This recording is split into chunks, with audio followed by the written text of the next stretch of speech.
दूसरे अध्याय का 14वां और 15वां श्लोक। ये दोनों श्लोक एक दूसरे से जुड़े हुए हैं। कल इन पर हम लोगों ने कुछ चर्चाएं की थी। आज फिर से इन्हीं पर हम लोग चर्चा करेंगे। भगवान श्री कृष्ण की वाणी बड़ी गूढ़ार्थ से भरी हुई है। उसे समझना हम सभी के जीवन के कल्याण के लिए अति आवश्यक है। एक एक श्लोक में दिव्य ज्ञान छिपा हुआ है, समुद्र जैसा ज्ञान छिपा हुआ है। उनमें से जितने मोती हम निकाल सकते हैं, उन मोतियों को निकालकर अपने जीवन में प्रकाश कर सकते हैं। तो फिर से हम उन्हीं दो श्लोकों की व्याख्या देखते हैं। 14वां और 15वां श्लोक। सबसे पहले उच्चारण देखेंगे दोनों का पुनः। मात्रा स्पर्शास्तु कौन्तेय शीतोष्ण सुख दुःखदाः आगमापायिनो नित्यास् तान् स्थितिच्छस्व भारत यं हि न व्यथयन्त्येते पुरुषं पुरुषर्षभ समदुःख सुखं धीरं सोमृतत्वाय कल्पते। इसका हिंदी अनुवाद। हे कुंती पुत्र, सर्दी गर्मी और सुख दुख को देने वाले इंद्रिय और विषयों के संयोग तो उत्पत्ति विनाशशील और अनित्य हैं। इसलिए हे भारत, उनको तू सहन कर।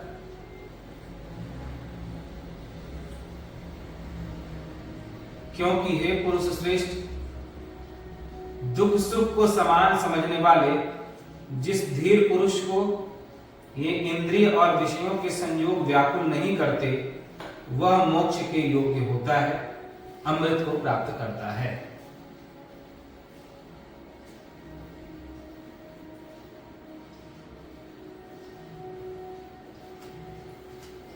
आप ट्रेन में बैठकर यात्रा कर रहे हो।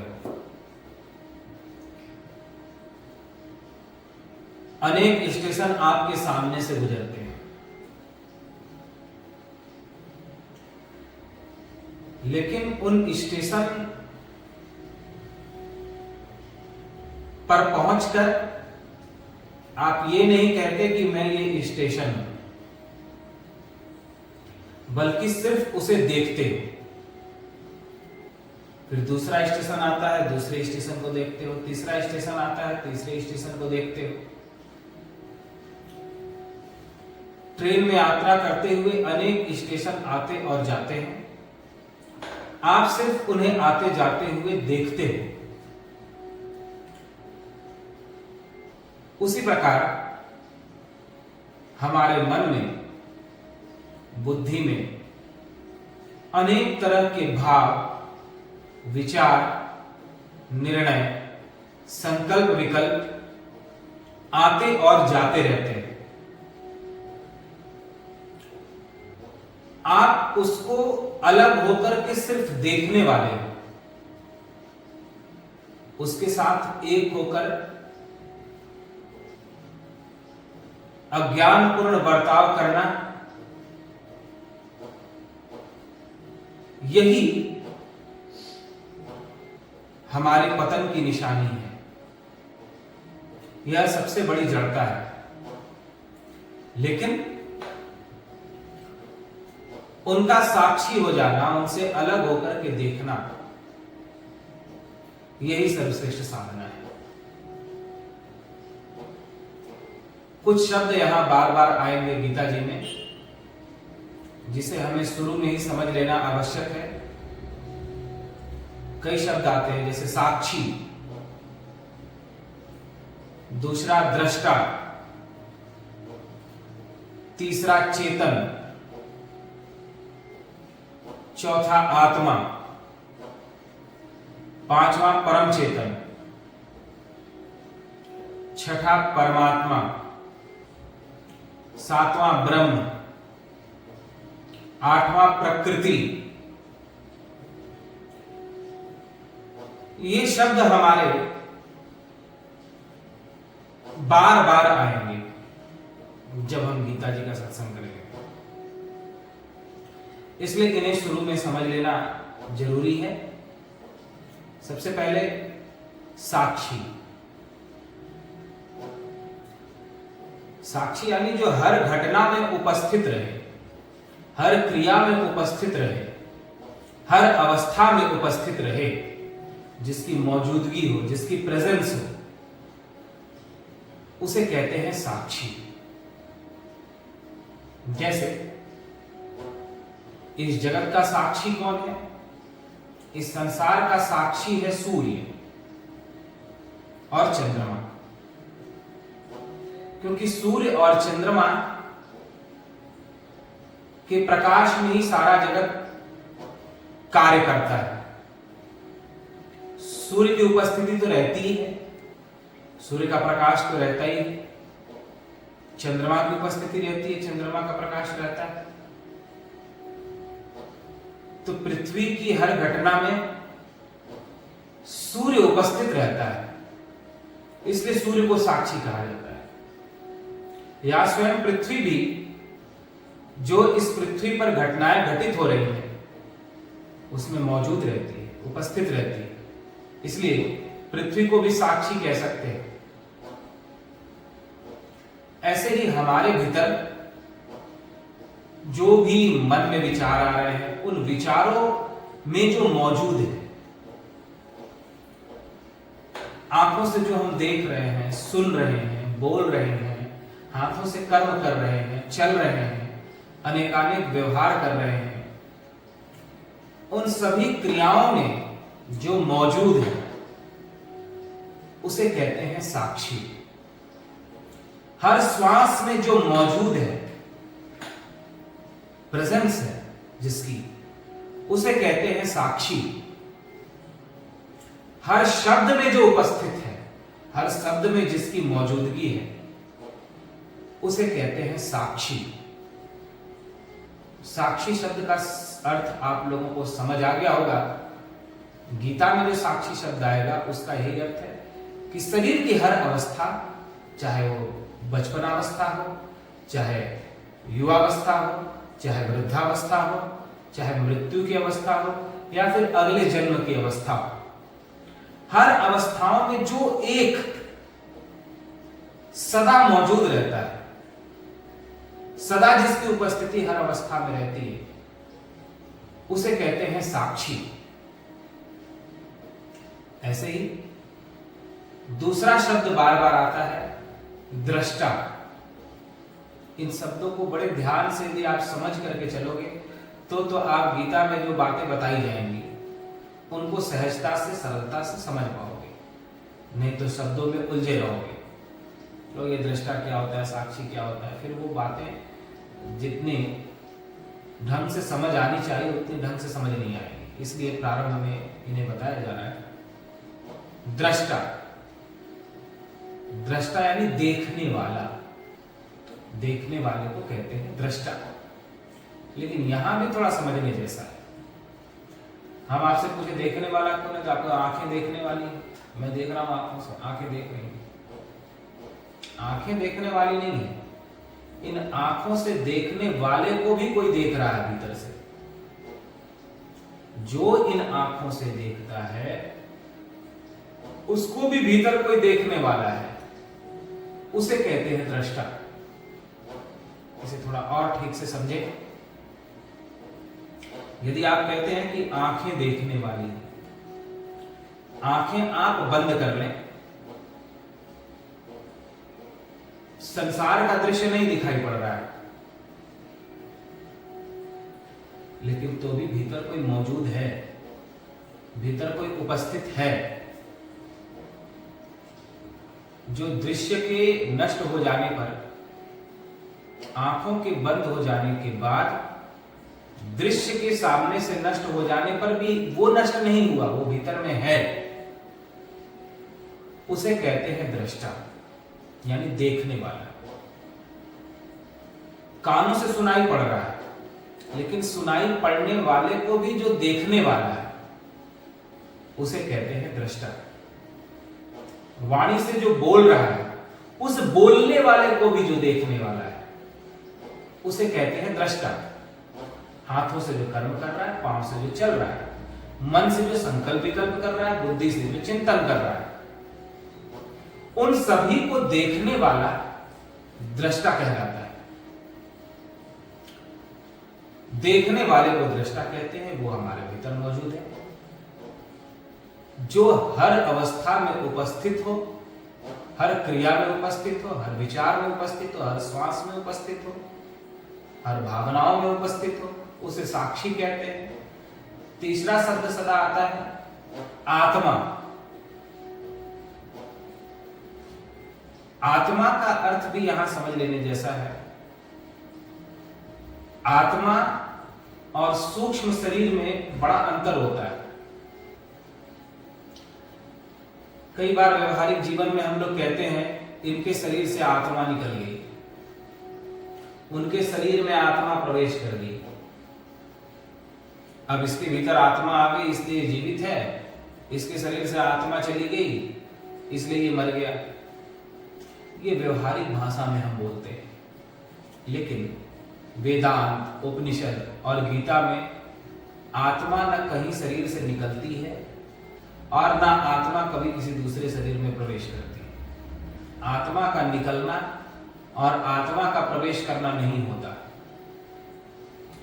बल्कि वह एक शरीर ही है जो इस शरीर को छोड़ता है और दूसरा शरीर धारण करता है।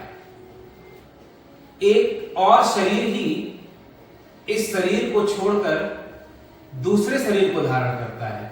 आत्मा इस शरीर को छोड़कर दूसरे शरीर को धारण नहीं करता। फिर से इसे समझेंगे। हम ऐसा समझते हैं कि यह एक ही शरीर हमारे पास है, लेकिन ऐसा नहीं। इस शरीर के भीतर भी एक शरीर है जिसे सूक्ष्म शरीर कहते हैं, जिसे सटल बॉडी भी कहते हैं इंग्लिश में।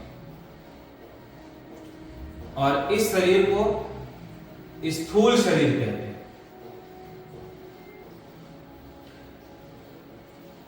स्थूल शरीर स्थूल तत्वों से बना होता है।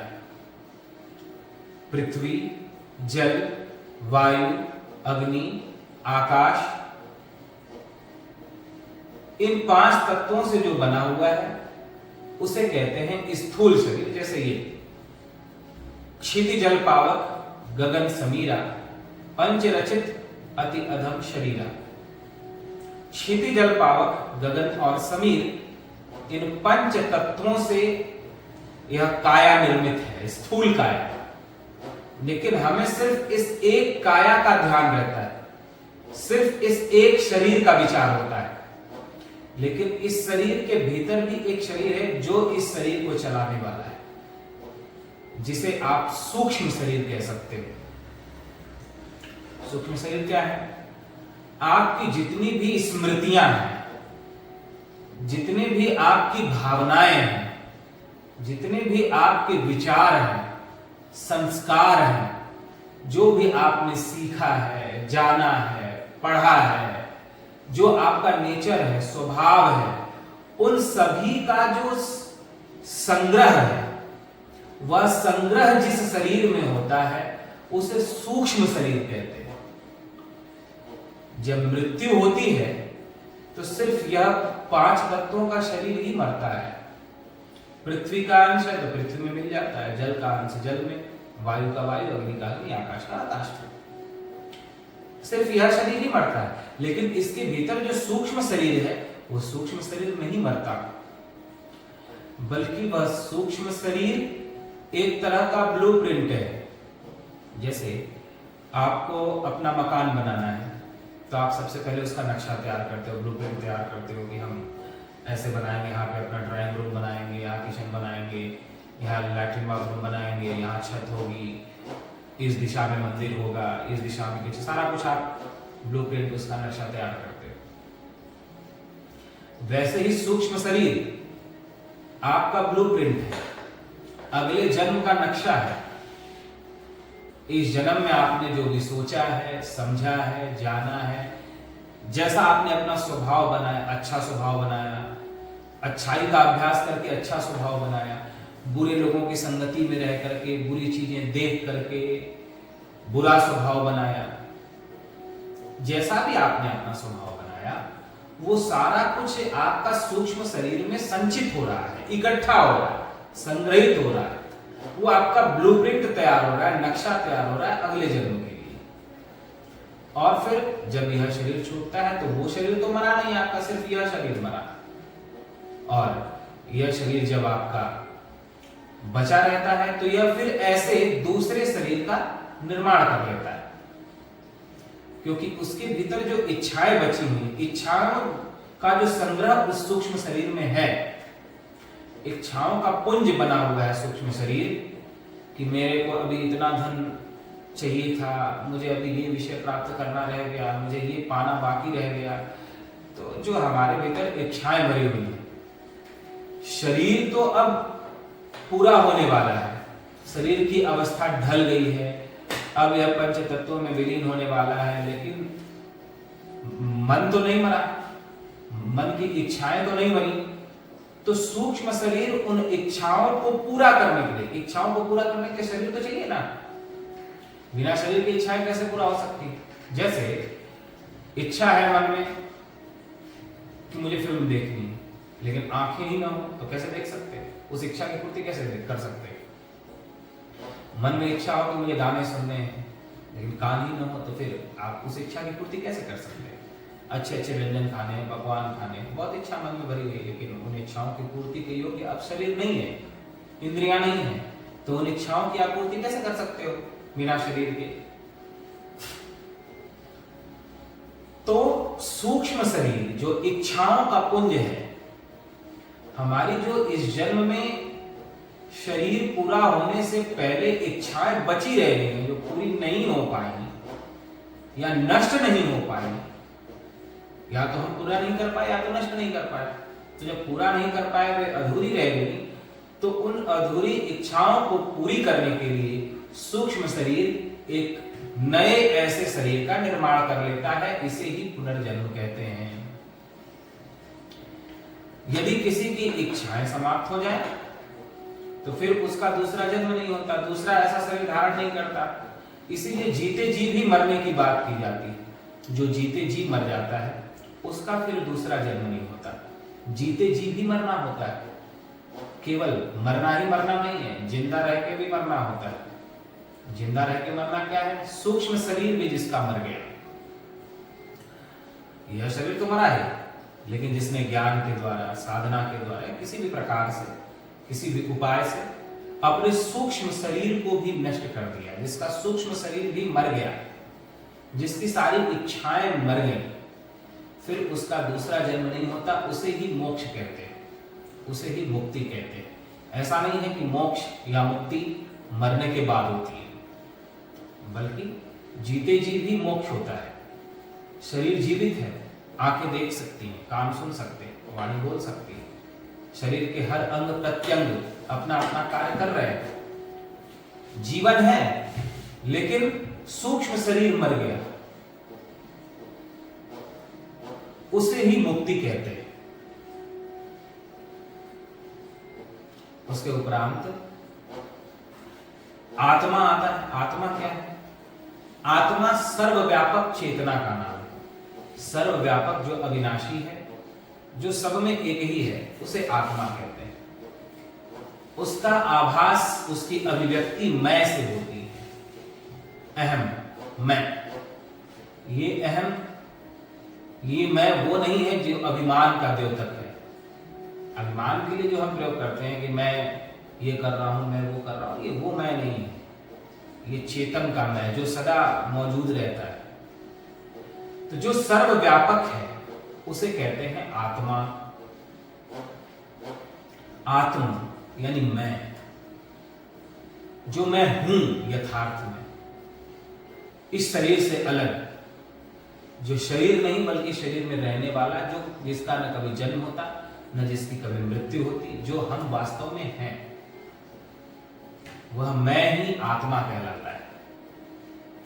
ब्रह्म परमात्मा को कहते हैं, जो जिसने सारे जगत को बनाया, सारी सृष्टि को बनाया, जो इस सारे ब्रह्मांड को संचालित कर रहा है, जो इस पूरे संसार का एकमात्र कारण है, जिसने इस सारे संसार को उत्पन्न किया है, जो सारे जगत का पालन पोषण कर रहा है, जो सारे जगत का संहार कर देता है, जिसने हमारे शरीरों को भी बनाया है, जिसने सब में शक्ति का संचार किया है, जिसके आधार पर ही यह सारा जगत टिका हुआ है, वह सर्वव्यापक अविनाशी परमात्मा ही ब्रह्म कहलाता है।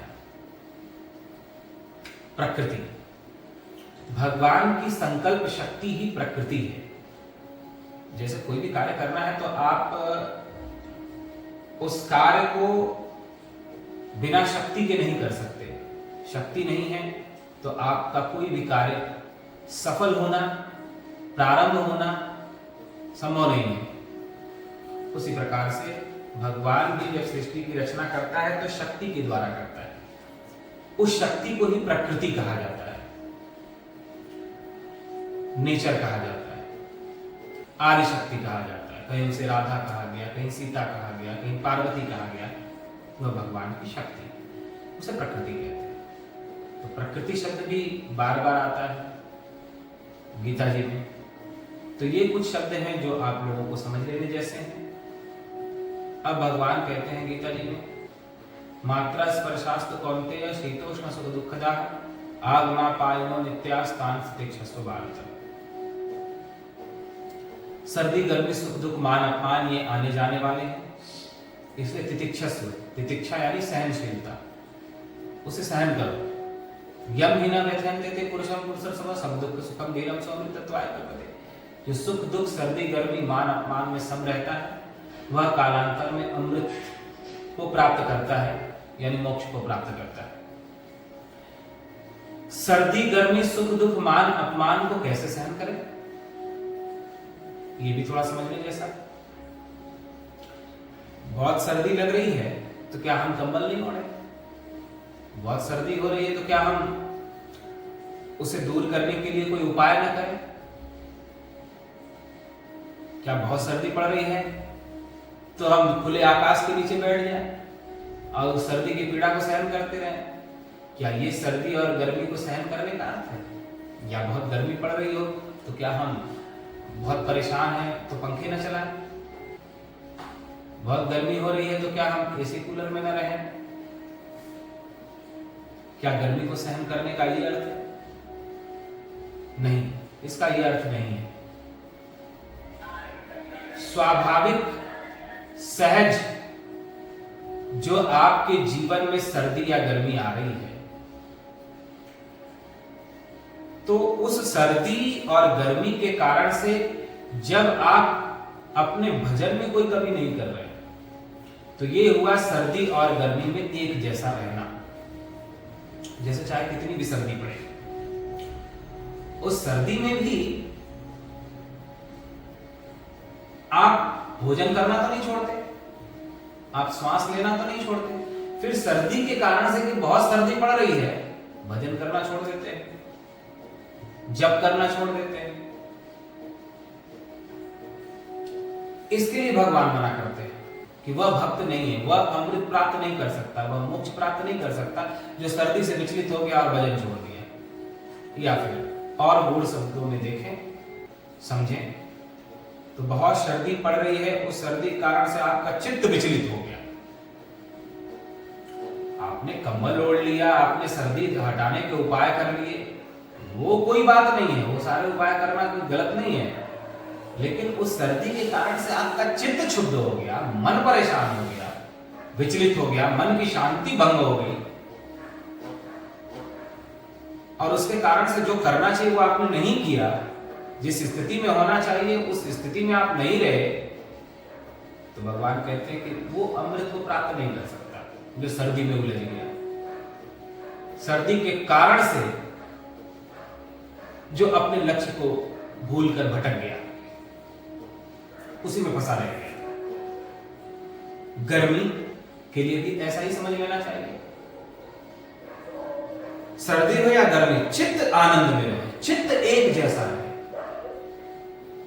चित्त उनमें इतना न उलझ जाए कि वो अस्त व्यस्त हो जाए।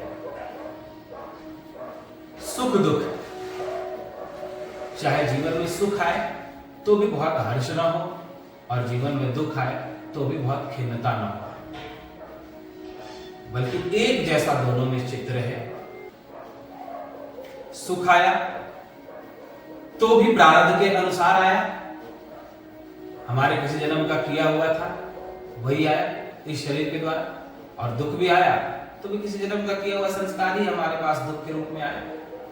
दोनों अवस्थाओं में एक जैसा है। ऐसा नहीं कि सुख आया तो चित्त बहुत प्रसन्न हो गया और दुख आया तो बहुत खिन्न हो गया। ऐसे सम्मान मिला तो बहुत हर्षित हो गया और अपमान हुआ तो बहुत दुखी हो गया। नहीं, दोनों में एक जैसा रहे। जब दोनों में एक जैसा रहता है तब जाकर के वह मोक्ष को प्राप्त कर पाता है, अमृत को उपलब्ध हो पाता है। परम पूज्य श्री मस्तराम बाबा जी मस्त भाषा में लिखते हैं, सुख की इच्छा ही दुख का कारण है। जो सुख आने पर उसमें बह जाता है, वो दुख आने पर भी उसे सहन नहीं कर सकता। जिससे सुख सहन नहीं होता वह दुख को भी सहन नहीं कर सकता। और इसको इस तरह भी कह सकते हैं कि जो दुख को सहन नहीं कर सकता वह सुख को भी सहन नहीं कर पाएगा। दुख आने पर जो उसे सहन नहीं कर पाया, सुख आने पर वो उसे भी सहन करने में समर्थ नहीं हो सकता। गरीबी आई, उस गरीबी के दुख को जो सहन नहीं कर सकता, अमीरी आने पर वह उस अमीरी को भी पचा नहीं पाएगा। उस अमीरी के सुख में भी अभिमानी हुए बिना नहीं रहेगा। वह धन, वह उसका सुख उसके मन बुद्धि चित्त के पतन का कारण बन जाएगा, उसके उत्थान का कारण नहीं बनेगा। जो अपमान मिलने पर खिन्न हो जाता है, वह सम्मान मिलने पर प्रसन्न हुए बिना फूले बिना नहीं रह पाएगा। जो अपमान को सहन कर सकता है वही सम्मान को भी सहन कर पाएगा, वही सम्मान को भी पचा पाएगा। जो अपमान को नहीं पचा सकता वो सम्मान को भी पचा नहीं पाएगा, बल्कि सम्मान पाकर के वो और अभिमानी अहंकारी होता जाएगा। ये दोनों एक दूसरे के पूरक है। इसलिए भगवान कहते हैं कि इन दोनों पर विचार करो। सर्दी गर्मी, सुख दुख, मान अपमान, इनमें एक जैसे रहने की कला गीता सिखाती है। और इनमें एक जैसे रहा जा सकता है साक्षी होकर के, दृष्टा होकर के।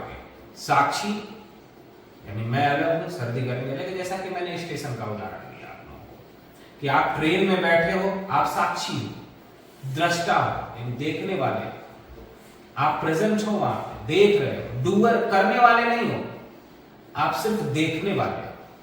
वहां पर ट्रेन में बैठे हो, स्टेशन को देख रहे हो। उसी प्रकार से आपके भीतर अभी सुख है तो सुख की विचार आ रहे हैं, बड़ा आनंद आ रहा है, मन बुद्धि में आनंद छाया हुआ है। और अगले क्षण कोई आपको अप्रिय बात सुनाई पड़ी, कोई अप्रिय घटना घटी तो पूरा मन बुद्धि चित्त दुख से भर जाता है।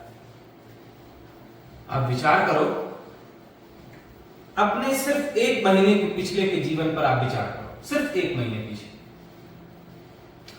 किसी दिन आप बहुत प्रसन्न रहे होगे इस एक महीने में, और किसी दिन बहुत दुखी रहे होगे।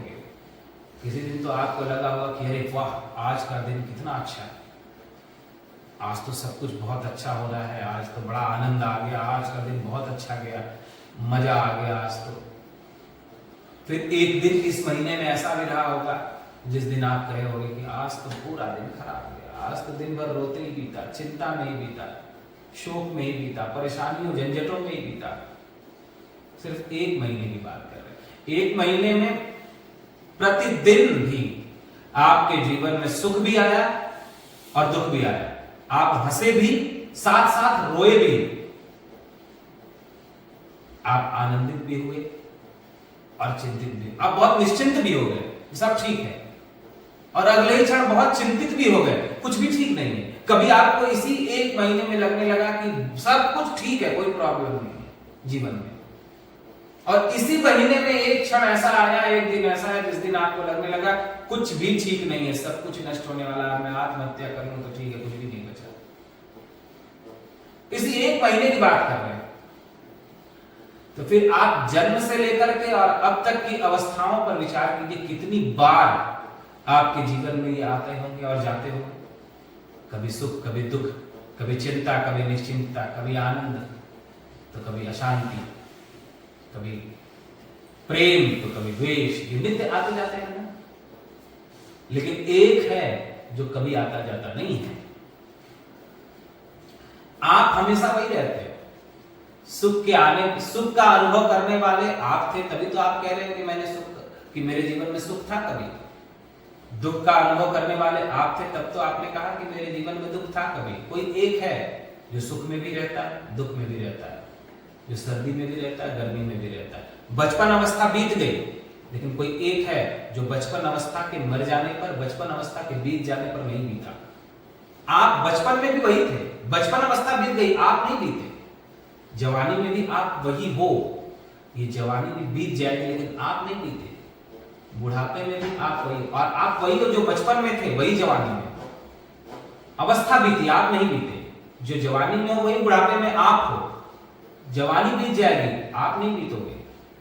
बुढ़ापा बीत जाएगा, आप नहीं बीतोगे। एक कोई ऐसा है हमारे भीतर, एक तत्व ऐसा है जो कभी बदलता नहीं है, जो सदा एक जैसा रहता है। जब बचपन में भी, जवानी में भी, बुढ़ापे में भी, सुख में भी, दुख में भी, सर्दी में भी, गर्मी में भी, मान में भी, अपमान में भी, उसी एक को यदि कोई जान ले और उसे जान करके उसे पकड़े, तो फिर वह सिर्फ दृष्टा रहता है। उसे ही दृष्टा कहते हैं। आपको देखने वाले हो, दृष्टा हो हर भावनाओं की अवस्थाओं। फिर से ट्रेन का उदाहरण याद दिलाते हैं। स्टेशन अनेक तरह के आते जाते हैं। कभी कोई अच्छा दृश्य दिखता है, अरे देखो देखो देखो देखो, मोर जा रहा है, मोर नाच रहा है, देखो हाथी जा रही है। आप ट्रेन में से देख करके खुश होते हैं। और कभी कुछ ऐसा दृश्य दिखाई पड़ता है, तो देखो मरा हुआ आदमी जा रहा है, राम राम राम राम राम, अच्छा नहीं हुआ। तो उसके साथ अगले क्षण, लेकिन इसे देख करके आप तो मोर को देखकर जो आनंद था उसको भी आपने देखा, और कोई मरा हुआ जा रहा था उसे भी आपने देखा। दोनों को सिर्फ देखा, कुछ किया नहीं। उसी प्रकार आपने अपने भीतर भी कुछ किया नहीं, इस शरीर से, मन से, बुद्धि से, सिर्फ देखने वाले हो अब तक। तो उसे सिर्फ देखो। ये भ्रम मत पालो कि मैं करने वाला। मन को भी देखने वाले हो जाओ। सर्दी गर्मी ये आई है, अब बदल जाएंगे, सुख दुख आ रहे हैं, ये बदल जाएंगे, अवस्था के अनुरूप है ये।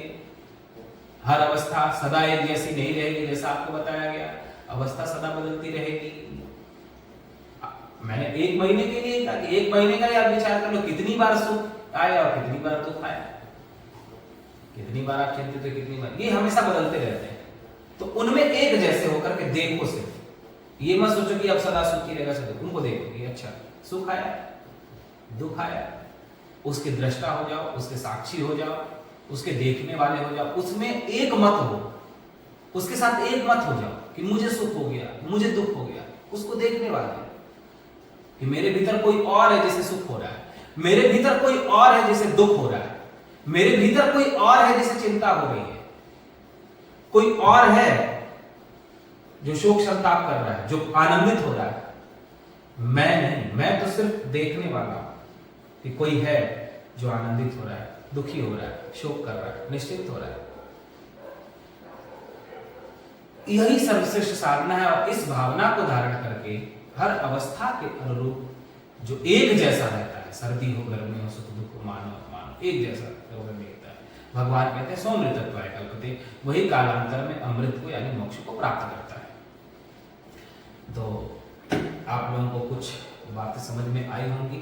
आप में से बहुत से लोगों के लिए पहली बार गीता है और गीता का उपदेश पहली बार सुनने में आ रहा होगा।